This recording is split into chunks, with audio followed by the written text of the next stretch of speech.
Hey folks, Marty Nowicki with Impact Snap. Today we're continuing with kind of my series on the systems that I teach. Today's video we're going to talk about curves of the golf ball. How do we get a golf ball to draw on command? How do we get a golf ball to cut on demand?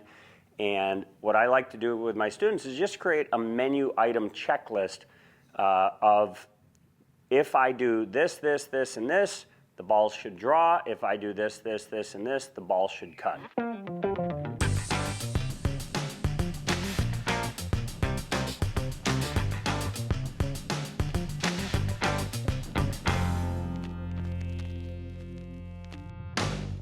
So I'm going to play a nice draw shot. I've got a wedge here. The ball won't draw that much with a wedge. The clubs that will curve the ball the most probably going to be your 8-iron, 7-iron. That makes it the easiest to curve from right to left. The clubs that are easiest to hit the other direction or cut would be your driver and longer irons like a 5-iron, maybe even a hybrid. So if I'm going to draw, or let's just say if I'm going to hit an intentional big hook, I'm going to put the ball back in my stance. I'm going to put my hands forward. When I take my grip, I might strengthen my grip. So meaning that the ring joints, instead of them going under the club, they're going to go a little more on the side of the club. That'll create a little bit stronger grip.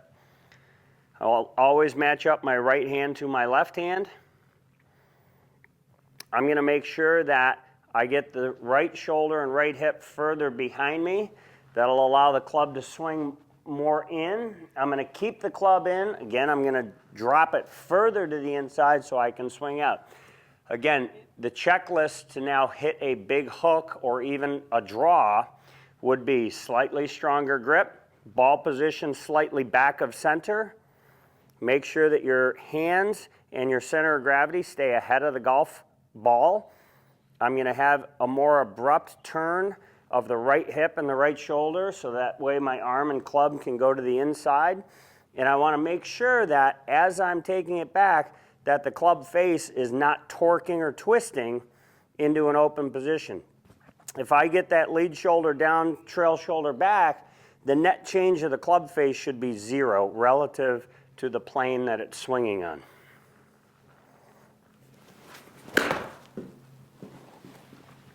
When hitting a big draw or a big hook, when the ball position goes back further and further and I push my center of gravity more forward, that makes it easier for me to swing at a bigger in to out angle.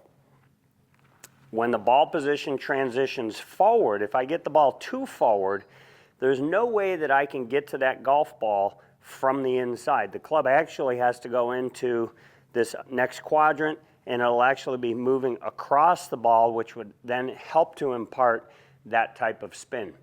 The grip will slightly change for a fade, so I've got ball position more forward. It's easiest to hit a little fade with a driver or a mid-iron, like a 5-iron, 6-iron. I might weaken the grip a little bit. I'll put the ball a little further forward than normal. Okay? That adjustment in and of itself, because the ball's so far forward, the further I stay back, the more the club is going to zero out near impact. What I mean by that is it won't swing into out. We're actually going to get the club to exit a little bit further to the left, which should help then impart some left to right spin. So the keys to hitting a little more of a fade: check the grip. Rings won't be per se under the club, but they'll be closer to under the club than on the side of the club. Ball position forward. Keep your centers back behind the ball, so that way when you turn, the club actually starts to exit further to the left. That'd be the easiest way for you to hit a nice little soft cut with the driver or with the mid-iron. So I'm going to intentionally hit a big banana ball. Rings now go under, ball position excessively forward. I might aim slightly left. I'm going to turn that left hip out of the way. That gets that club moving more across the ball, which should make it easier for me to hit a nice little cut.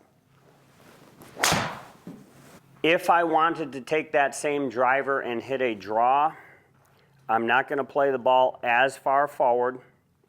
I want to make sure that I in transition, that the club falls or shallows even more. Again, a big checkpoint on the downswing is, where is the club relative to my hands on the downswing? If I can get that club head further behind, that's telling me at that checkpoint, when the club is parallel to the ground, that the club will be coming into the ball more from the inside, thus making it easier for me to hit a nice little draw. As I turn, the club is now swinging more in to out. With the draw, again, be aware of the grip. Be aware that you can drop it further to the inside. That way, when you swing it more into out, might actually have my shoulders pitched a little bit out to the right. That'll help my path go into out. There you go. There's a nice soft little draw. Pretty decent carry. 270 carry. For Impact Snap, I'm Marty Nowicki. Please hit the subscribe button down below. Click the bell notification. That way, when we put out more content, you get notified. Please leave your comments down below, because that helps us to create more content for you. Like this video, our ratings go up, and more golfers like you will be exposed to our content. For Impact Snap, thanks for watching.